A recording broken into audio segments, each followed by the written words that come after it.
Hervé Maillard, bonjour. Je vous remercie d'être avec nous cet après-midi sur ce vidéo call. Vous êtes directeur de la coordination nucléaire chez EDF, entreprise que que tout le monde connaît. Alors, toute première question sur le nucléaire. Quelle est la place du nucléaire en France en termes de production d'électricité aujourd'hui ?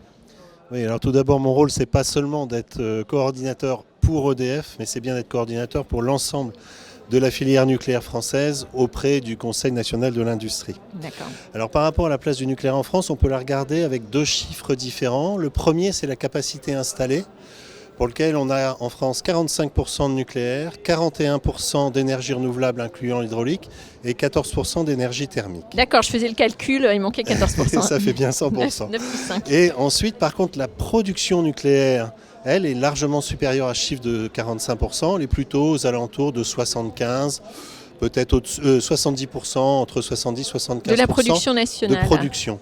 Et ça traduit bien le fait que le nucléaire est une énergie non intermittente, contrairement à certaines ENR, comme l'éolien. Quand il n'y a pas de vent, tout à fait. Il n'y a pas d'éolienne, et ça s'est vu. Et quand il y en a trop, on ne peut pas le stocker. Et quand il y en a trop, on ne peut pas les arrêter.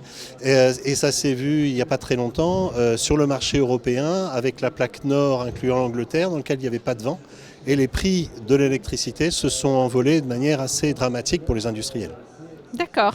Alors, est-ce qu'il y a des investissements prévus sur le moyen terme et de quelle nature, pour quel montant ? Où est-ce qu'on en est aujourd'hui dans ces projets d'investissement en France ? Alors, le nucléaire est une industrie longue. Quand on commence à des projets, ces projets ils peuvent durer 10 ans, plusieurs années avant d'être décidés, plusieurs années de construction, bien sûr 60 ans d'exploitation, et puis on dit à peu près 20-25 ans de démantèlement. Donc un cycle de vie du nucléaire, c'est un siècle. Alors parmi les principaux investissements actuels, on a ce qu'on appelle le grand carénage, environ 50 milliards d'euros, un peu moins de 50 milliards d'euros entre 2014 et 2025, pour à la fois prolonger les centrales actuelles et renforcer leur sûreté. Donc ça permet de garantir l'approvisionnement en français jusque les années 2030-2035. Ça, c'est une grande part du budget d'investissement ? C'est la plus grosse part dans le budget ? Aujourd'hui, c'est la plus grosse part, mais dans l'avenir, on attend la décision de l'État concernant les constructions des réacteurs dits EPR2, qui vont, d'ailleurs Agnès Pannier-Runacher, la ministre déléguée à l'industrie, en parlait il n'y a pas très longtemps, et qui vont remplacer les réacteurs qui vont s'arrêter dans ces années 2030-2035. D'accord.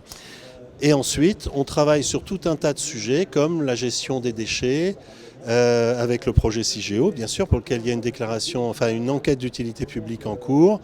On travaille sur des petits réacteurs, dits les réacteurs SMR, Small and Modular Reactor, oui.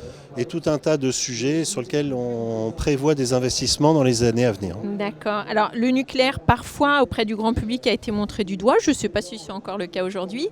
Est-ce qu'il existe une vraie alternative possible aujourd'hui ? Vous avez évoqué, par exemple, l'éolien. Vous dites que ce n'est pas une vraie alternative parce qu'on ne peut pas le stocker. Voilà. Alors, est-ce que, en toute objectivité, est-ce qu'il y a une alternative au nucléaire et est-ce qu'elle est souhaitable ?